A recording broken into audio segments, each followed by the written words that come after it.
মাথায় আঘাত পেয়ে মুখ থুবড়ে পড়েন এলিসন বেকার। ব্যথায় মাঠ ছাড়েন তিনি। তার পরিবর্তে গোলবার সামলান ম্যাথিয়াস বেন্তো। ম্যাচটা ঠিকই জিতে নেয় 5 বারের বিশ্ব চ্যাম্পিয়নরা। ঠিক যখন কলম্বিয়াকে হারিয়ে আর্জেন্টিনার বিপক্ষে ম্যাচের জন্য ছক কষছেন দরিবেল জুনিয়র, তখনই এলো দুঃসংবাদ। চোটে ছিটকে গেছেন এলিসন বেকার। তারকা গোলকিপারকে আর্জেন্টিনা ম্যাচে পাচ্ছে না সেলেসাওরা।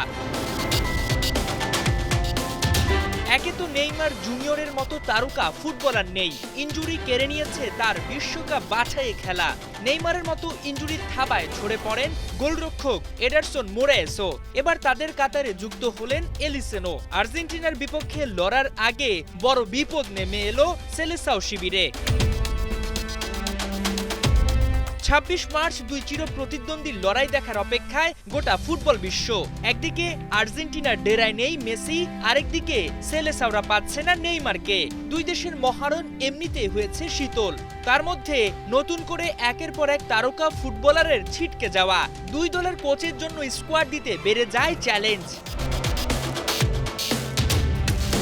যদিও ইনজুরি আক্রান্ত দল নিয়েই শনিবার উরুগুয়েকে রুখে দিয়েছে আর্জেন্টিনা। এবার ব্রাজিলকে হারিয়ে বিশ্বকাপের মূল পর্বের টিকিট কাটতে চাইবেন লিওনেল স্কালোনি।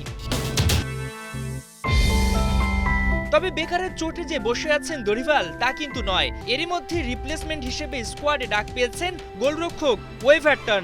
তবে শুধু ওয়েভারটনই নয়, আর্জেন্টিনা ম্যাচকে সামনে রেখে মোট 4টি পরিবর্তন আনা হয়েছে সেলেসাওদের স্কোয়াডে।